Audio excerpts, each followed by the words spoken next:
Salut tout le monde et bienvenue. Aujourd'hui, on va faire un grand saut dans le temps. On va explorer une époque qui est souvent un peu mal comprise, une époque remplie de bouleversements politiques, de répression, mais aussi de découvertes absolument dingues qui ont littéralement façonné notre monde moderne.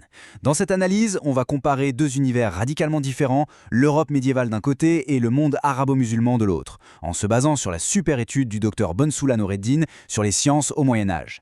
Alors installez-vous confortablement parce que ce voyage historique va balayer pas mal d'idées reçues.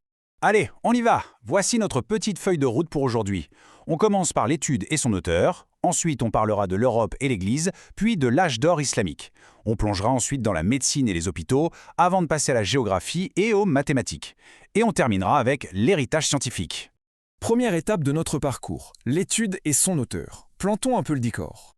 Tout ce qu'on va décortiquer aujourd'hui provient des recherches du docteur Bensoula Noureddin, de l'université de Mascara en Algérie. Et le postulat de base de son étude est super intéressant. Il nous montre comment les changements politiques, économiques et sociaux peuvent totalement bouleverser la façon dont on produit et on garde le savoir. En gros, la science ne se fait pas dans une bulle. Elle dépend complètement de la stabilité ou de l'instabilité d'un empire. Et pour bien comprendre ces sciences, il faut d'abord savoir de quoi on parle quand on dit Moyen-Âge. L'étude nous rappelle que c'est cette très longue période qui va de la chute du gigantesque empire romain autour des 4e et 5e siècles jusqu'au 15e et 16e siècle. La chute de Rome, ça a été un vrai bouton reset pour le monde entier. On est passé d'un énorme empire unifié à plein de petits royaumes morcelés. Et c'est exactement dans ce chaos que les nouvelles règles de la science ont dû s'écrire. Ce qui nous amène à notre deuxième point, l'Europe et l'Église. Regardons d'abord ce qui se passait sur le continent européen. Son histoire scientifique au Moyen-Âge se divise en gros en trois actes. Le premier, du 4e au 10e siècle, c'est l'instabilité totale. On appelle souvent ça les âges sombres parce que survivre passait bien avant la recherche. Ensuite, du 11e au 13e siècle, ça se calme un peu. Les villes grandissent, le commerce reprend et bim, on voit apparaître les toutes premières universités. Et enfin, au 14e et 15e siècle, on commence à préparer le terrain pour les Lumières. C'est fou de voir à quel point la stabilité de la société est directement liée à la production scientifique. Pas de stabilité, pas de science. Mais attention, faire de la science en Europe à cette époque, c'était tout sauf facile. L'étude met le doigt sur un truc majeur. L'Église contrôlait de très près la pensée intellectuelle.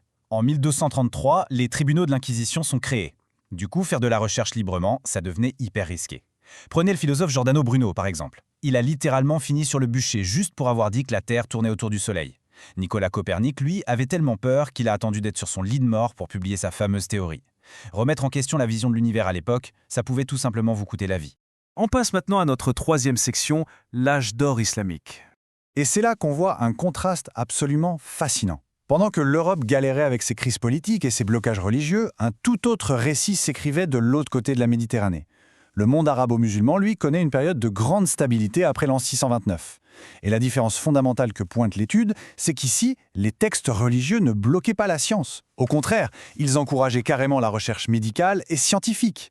Cette stabilité, couplée à une vraie soif d'apprendre, ça a créé le terreau parfait pour ce qu'on appelle aujourd'hui l'âge d'or islamique. Quatrième étape de notre exploration, la médecine et les hôpitaux. Accrochez-vous parce que les découvertes de cette époque sont juste incroyables. Les savants arabo-musulmans ont posé les bases de notre médecine moderne. Ils ont inventé les bimaristans, en gros les tout premiers hôpitaux gratuits où on faisait de vrais examens cliniques. C'est là que le savant Ibn Nafis a découvert la circulation sanguine, bien avant tout le monde en Occident. Côté chirurgie, ils ont été d'une ingéniosité folle, inventant des fils de suture faits à partir d'intestins de chat, parfaits pour refermer les plaies internes. Et c'est pas tout, ce sont eux qui ont compris en premier comment les maladies contagieuses comme la variole et le choléra se transmettaient. Un bond de géant pour l'humanité. Un détail qu'on oublie très souvent et que l'étude souligne bien, c'est la place des femmes dans tout ça. Ce boom scientifique était vraiment inclusif. Des femmes jouaient un rôle super important dans le milieu médical. On peut citer des pionnières comme la chirurgienne Rofaïda ou encore la doctoresse Zeynab, qui était une pointure en ophtalmologie. Elles ont activement fait avancer la médecine au Moyen-Âge. Le savoir passait vraiment avant tout le reste. On enchaîne avec la section 5, la géographie et les mathématiques. Parce que pour comprendre le corps humain, il faut aussi comprendre le monde, pas vrai ?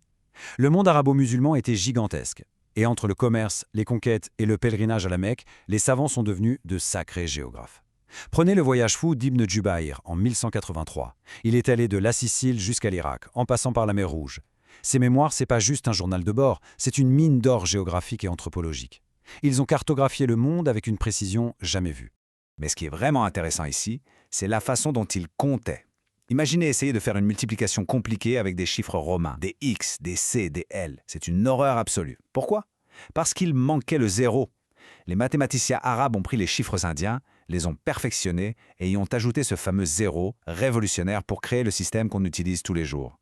C'est ça qui a rendu possible les mathématiques complexes et qui a fait exploser le commerce mondial. Et qui dit nouveaux chiffres, dit nouvelles idées. C'est là qu'intervient Al-Khwarizmi. C'est tout simplement le père de l'algèbre. Il a défini 6 types d'équations du second degré. Son travail était tellement fondamental qu'il a ensuite été traduit en latin, ce qui a complètement réveillé l'Europe. Petite anecdote au passage, le mot algorithme, dont on entend parler partout aujourd'hui en informatique, ça vient directement de son nom. Dernière ligne droite, section 6, l'héritage scientifique. Alors pourquoi tout ça est si important pour nous aujourd'hui? Eh bien, c'est ce qu'on appelle le grand transfert. Après des siècles où l'Europe était un peu à la traîne, tout ce savoir incroyable préservé et développé par la civilisation arabo-islamique a fini par retraverser la Méditerranée. Comment? Grâce à un boulot de traduction monumental de l'arabe vers le latin en Espagne et en Sicile. L'Europe a redécouvert les philosophes grecs, Al-Khwarizmi, Ibn Navis. C'est littéralement cette perfusion de connaissances qui a allumé l'étincelle de la Renaissance. Notre science moderne, c'est le résultat direct de ce mélange de cultures. Pour bien résumer tout ça, l'étude cite le sociologue américain Toby Huff qui dit un truc très fort. Peut-être la chose la plus étonnante était que la civilisation arabo-islamique possédait la science la plus avancée au monde avant les XIIIe et XIVe siècles. Prenez 2 secondes pour y penser. Pendant que l'Europe était dans une sorte d'hibernation scientifique, un autre monde était en pleine effervescence, en train de préparer l'avenir de la science mondiale. Ce qui nous laisse avec cette question super intrigante. À quoi ressemblerait notre monde aujourd'hui si ces hôpitaux, cette algèbre, ces découvertes médicales n'avaient jamais été préservées et traduites? L'histoire de la science, c'est un fil fragile. Mais quand il traverse les frontières, il devient un pilier de notre civilisation. J'espère que cette petite exploration vous a plu et qu'elle nous a donné envie de creuser encore plus cette période fascinante. Restez curieux et on se retrouve très vite pour décortiquer d'autres sujets historiques passionnants.